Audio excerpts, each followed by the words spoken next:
banyak orang yang gagal bercinta akhirnya bunuh diri. Banyak banget dapat DM dari para istri-istri, para pelakor-pelakor, para suami-suami, rumah tangga yang lagi hancur. Ketika mengenal Tuhan justru malah lebih banyak lagi ujian dan tantangannya. Betul, sangat. Makanya kalau seandainya banyak orang yang Jesus follower gitu ya.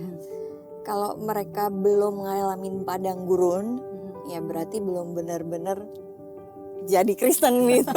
Siap gak dihujat seluruh Indonesia, aku bilang gitu. Terus Zack bilang aku siap. Kegagalan bukan akhir dari segalanya, kesuksesan juga tidak selalu ada selamanya. Nah, tapi bagaimana kita berproses itu yang paling penting. Dan di Zero to Hero hari ini, saya ditemani oleh Nafa Urba. Hai.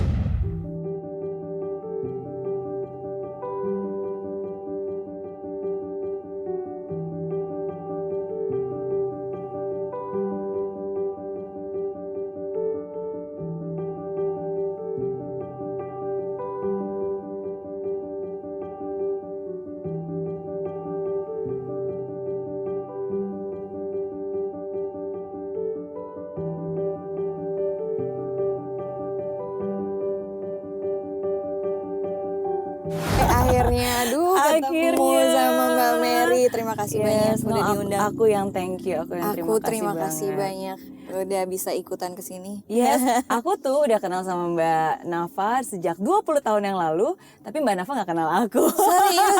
Enggak, sok kenal ya, maksudnya cuma kenal tahu, wah nah siapa sih yang gak tahu Nafa Urba, bener gak sih?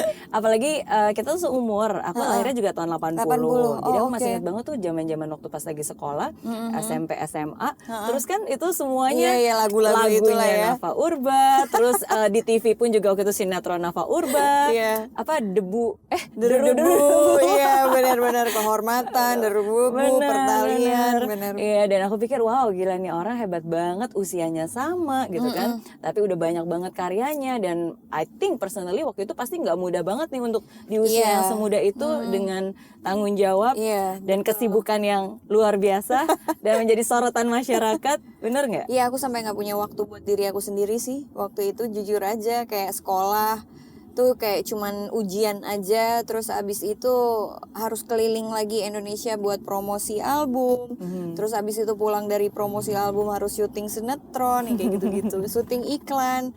Tapi luar biasa, maksudnya itu pengalaman yang tidak semua orang bisa dapat kan. Jadi aku bersyukur banget dikasih kesempatan sama Tuhan bisa jadi artis Indonesia. Waduh. Aku masih ada loh fotonya loh. Masa sih? Ketemu di mana? Kita lihat dulu, kita lihat. Oh my god, Mbak Mary, kamu mengejutkan aku. Ya, ini nih coba ya kita tebak ini foto pas lagi. Ntar. Jangan-jangan kita teman sekolah lagi. Oh enggak, ini dari Instagramnya Mbak Nana. Oh iya. Umurnya 14 tahun lah itu. Iya, 14-15 lah. Ini ya, 14-15 ya. Luar biasa. Tapi itu dia ya, maksudnya sometimes kadang-kadang kan kita yang melihat dari luar, kita selalu melihatnya wow enak banget ya, masih muda, udah berada di papan atas gitu kan. Banyak orang yang juga udah usianya udah berapa kali lipat aja belum bisa mendapatkan posisi dalam tanda kutip hero itu, bener nggak? Ya memang kalau sebagian orang berpikir pasti ngelihatnya enaknya aja gitu. Tapi being a celebrity is bukan sesuatu hal yang mudah. Karena di dunia entertain itu kan banyak tuntutannya, ya kan. Kamu harus dituntut keren, dituntut mewah, belum lagi sesuatu hal yang banyak sekali tuntutannya yang it's so duniawi, yang harusnya sebenarnya kita sadar bahwa kita adalah public figure. Public figure itu adalah suatu icon, role model masyarakat itu sendiri gitu. Jadi kalau seandainya public figure ini terjerumus ke dalam hal-hal yang seperti itu, kayak apa-apa harus ini itu apa segala macam, harus bukan cuman kasihan dianya, tapi kasihan juga yang followernya juga gitu kan. So at that time mungkin karena aku belum terlalu kenal Tuhan juga gitu kan, jadi aku tidak tahu what is my purpose in life gitu kan. Sampai akhirnya when I know my purpose in life, then aku bisa benar-benar menggunakan nama besar aku ini untuk suatu hal yang lebih positif gitu. Oke. Di kapan kamu mulai mengenal Tuhan dan akhirnya mengetahui your purpose in life? Umur 23 tahun. Umur 23 Iya. tahun. Oke. What happened? Waktu itu aku sakit. Aku sakit terus putus cinta ceritanya. Lucu sih sebenarnya. Jadi awal permulaan aku kenal Tuhan tuh umur 23 tahun. Pas waktu itu aku sakit, aku harus ke Singapura. Sakit apa? Ini bronchial cystic. Oke. Harus operasi lah gitu, bronchial cystic itu gitu. Tapi pas waktu itu kebetulan juga lagi putus cinta gitu kan. Jadi kayak wah mau mati rasanya gitu kan. Karena problem kebanyakan manusia itu adalah problem kebanyakan hati itu adalah pada saat mereka itu merasakan sakit hati rasanya pengen bunuh diri. Banyak orang yang gagal bercinta akhirnya bunuh diri gitu kan. Iya. Dan hal itu aku juga sempat alamin gitu. Sampai akhirnya di situ aku ketemu sama Tuhan dan aku ngerasa bahwa semua lepas beban, sakit hati, terus kepahitan, kecewa itu semuanya lepas dan akhirnya aku ikut Tuhan Yesus gitu. Oke. Bagaimana kamu bisa bertemu dengan Tuhan pada saat itu? Sebenarnya kalau mau jadi gini, lahir baru itu kan ada dua, ada berkali-kali, nggak cuman sekali. Waktu lahir baru pertama kali itu adalah pengenalan aku sebagai anak ke bapak gitu kan. Jadi kayak masih anak-anak gitu, makanan aku masih bubur gitu. Aku belum mengerti makanan keras, aku belum mengerti persahabatan dengan Tuhan, tapi aku tahu bahwa oh itu Tuhan gitu kan. Sampai pas waktu aku nikah, baru aku berjumpa secara pribadi sama Tuhan. Gitu. Oke. Dan ya memang sama seperti kayak manusia ya, walaupun Tuhan itu kan jauh lebih luar biasa ya, tapi memang seperti yang Mbak Nafa bilang selalu pasti ada prosesnya ya. Maksudnya saat kita kenal dan tahu, karena kalau misalnya tadi mendengar dari ceritanya Mbak Nafa, aku pun juga jadi ingat kalau zaman dulu aku kan memang terlahir Katolik dari sejak kecil, pasti ke gereja dan seterusnya, tapi aku tuh selalu menganggap Tuhan itu kayak Allah Bapa yang Maha Kuasa yang jauh ada di atas sana, ya kan yang ada di sama. surga. Aku juga pernah merasa jauh banget, kayaknya susah terjangkau gitu. Betul, kan. Dan kayaknya kalau mau ngomong sama dia tuh kayak aduh pokoknya harus suci dan harus ngomong yang penting-penting pokoknya dan harus ini banget terkoordinasi, tertata ya dengan sangat struktur baik. yang baik dan Betul sopan. sekali, iya. Jadi benar. aku tuh dari dulu seperti itu sampai pas lagi aku harus jauh dari orang tua dan tinggal sendiri karena waktu itu kerusuhan dan sebagainya, akhirnya aku harus di Singapura. Tapi justru jauh dari orang tua itu yang benar-benar mendekatkan aku ke Tuhan, karena aku melihat bahwa Tuhan itu bukan hanya Allah Bapa yang Maha Kuasa yang ada di surga, tapi jadi teman untuk bisa cerita, curhat, dan mau ngomong pun ya nggak harus kayak tertata, bahkan kayak nggak tahu mau ngomong apapun ya udah diomongin aja gitu. Jadi memang ada prosesnya. Betul. Tapi Mbak Nafa, kan tadi kan saya bilang ya bahwa hidup itu kan ups and downs. Betul. Ada hero momennya, ada zero momennya. Mungkin banyak orang berpikir kalau kita mengenal Tuhan itu semua jadi baik-baik aja. Tapi justru kalau aku baca dan aku lihat dari kesaksian Mbak Nafa, ketika mengenal Tuhan justru malah lebih banyak lagi ujian dan tantangannya. Betul, sangat. Makanya kalau seandainya banyak orang yang Jesus follower gitu ya. Kalau mereka belum ngalamin padang gurun, ya berarti belum benar-benar jadi Kristen gitu. Jadi Kristen itu kayak wajib banget kamu istilahnya ngelewatin padang gurun, tapi harus gandengan sama Tuhan. Karena kebanyakan orang pada saat mereka mengalami padang gurun, mereka nggak mau gandengan sama Tuhan, mereka nyalah-nyalahin. Kenapa mesti gue? Kenapa harus aku? Kok kayak begini banget sih ikut sama lo gitu loh, ngerti gak sih? Padahal justru di situ Tuhan akan memperlihatkan betapa besarnya Dia, betapa besarnya kasihnya Dia, dan betapa luar biasanya penyertaan Dia atas hidup kita gitu. Nah, banyak orang yang kadang-kadang kecewa sama Tuhan karena tidak diturutin apa yang jadi kemauan Dia gitu kan. Kayak gue ikut lo kok malah jadi tersiksa kayak begini, atau kok kenapa gue masih jadi susah kayak gini, yang memang seharusnya untuk kita ditelanjangi, untuk kita dikuliti secara roh, secara karakter, kita dikuliti secara watak, kita harus ngalamin itu. Kalau enggak kita nggak akan lahir baru yang sebenarnya gitu. Tapi kan banyak orang yang tidak mau. Saya mau tetap dengan watak saya yang seperti ini. Saya mau dengan kekeraspalaan saya seperti ini. Kamu nggak suka ya udah bye gitu. Iya, siapa juga yang mau hidup susah, siapa juga yang mau menderita, siapa juga yang mau melewati pandang gurun. Padahal itu wah luar biasa loh. Iya. Aku ngalamin banget. Aku aku salut dan kagum dengan Mbak Nafa. Kagum. Bisa aja nih Mbak Merina. No, seriously. Karena we all, maksudnya sometimes kan kita semua tuh pasti punya ups and down tersendiri ya.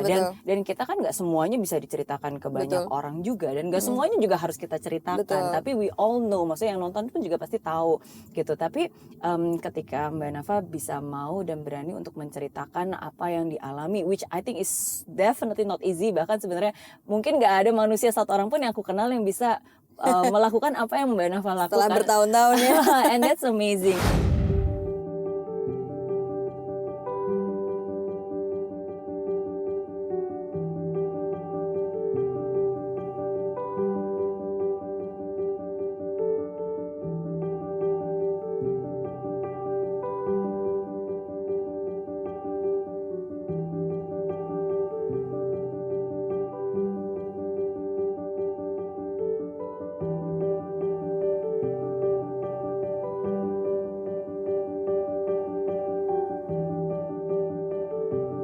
Itu suatu hal yang luar biasa ya. Aku juga sangat salut juga dengan Zack pada saat aku bilang Om Lee, karena pas waktu biasa ini bukan biasanya sih. Jadi pas waktu kejadian si pandemi ini, orang semuanya balik nih ke Tuhan, ya kan? Berbondong-bondong orang berlari mengejar Tuhan, balik ke Tuhan, udah makin religius. Sama aku juga seperti itu, termasuk aku gitu. Nah pada saat di rumah saja, memang pada saat itu aku lebih intim gitu loh sama Tuhan. Aku lebih intim, yang tadinya jatuh terus akhirnya balik lagi fokus sama Tuhan. Terus benar-benar fokus, aku benar-benar aku puasa Daniel. Jadi yang tadinya pekok jadi peka. Pekok itu bahasa Jawa? Pekok tuh ya bodoh sekali lah pokoknya gitu kan. Udah keras kepala, bodoh, ngeyel, sombong, wah udah semuanya lah. Itu ada dalam hidup aku gitu kan. Sampai akhirnya, tapi kalau kita udah pernah jatuh cinta sama Tuhan, udah pernah ngalamin Tuhan, mau lari kemana aja juga tetap aja dikejar. Pasti kena juga gitu loh. Dan pasti balik, gak mungkin enggak gitu. Nah aku juga salut sama Zack pas waktu itu, Om Lee, there is something like aku mesti lakukan, aku bilang gitu kan. Kenapa men? Aku mesti kesaksian deh kayaknya. Kenapa? Tuhan suruh, aku bilang gitu. Gimana? Aku minta izin dulu, aku bilang gitu. Karena apa yang akan aku lepaskan ini adalah pasti akan bikin kamu luka juga, aku bilang gitu kan. Satu itu. Dan aku butuh kesiapan kamu nih. Selain aku doa, aku puasa, aku juga butuh kesiapan kamu. Kamu siap gak dihujat seluruh Indonesia? Aku bilang gitu. Terus Zack bilang aku siap. Dia bilang gitu. Terus aku bilang kamu luar biasa. Aku bilang gitu kan. Thank you ya. Aku bilang gitu. Banyak jiwa yang akan disembuhkan lewat kesaksian aku ini dan lewat izin kamu untuk kamu dihujat. Itu sebenarnya adalah salib yang kamu pikul. Ngerti gak sih? Kayak kita lagi nyusun nih batu batanya di surga nih. Gila dilempar-lemparin nih. Ini kayak udah gue bakal tahu nih gue bakal dihujat di seluruh Indonesia nih. Zack kan pasti gitu kan. Betul. I mean like dia, maksudnya kayak dia sudah tahu apa yang akan terjadi gitu. He knows what is coming gitu kan. Iya. Sampai akhirnya ya udah pokoknya kayak siap gitu loh. Zack tuh siap bakal hancur nih. Aku bakal ngerti lah gitu, dan which is true gitu loh. Sampai aku kesaksian chapter 1, 2, 3, 4, 5 itu gila sih. Itu kayak memecah sesuatu di spiritual. Iya, karena kamu menceritakan sesuatu yang nggak ada yang tahu karena itu sudah terjadi mungkin kayak 10 tahun yang lalu. Iya. Bagaimana ketika waktu itu kamu lagi hamil 2 bulan Iya. dan ternyata kamu tahu bahwa Zack selingkuh. Ya udah. Jadi pas waktu aku kesaksian itu ya udah kayak ada sesuatu hal yang terjadi in spiritual gitu. Akhirnya ya udah aku banyak banget dapat DM dari para istri-istri, para pelakor-pelakor, para suami-suami, rumah tangga yang lagi hancur, semuanya banyaknya bukan main.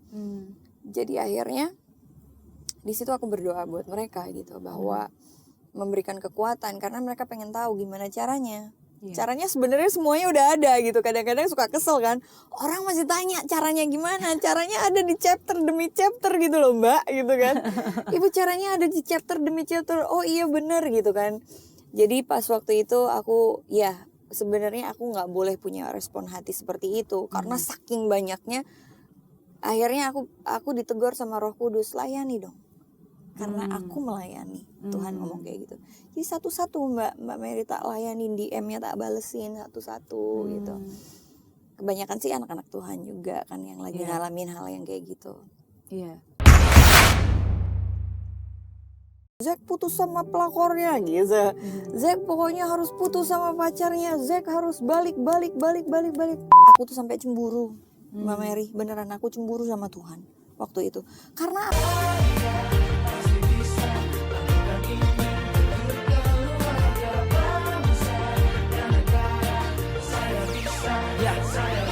Laksana bumi tanpa hujan, hidup tanpa tujuan, kering dan mati tanpa hijaunya tumbuhan.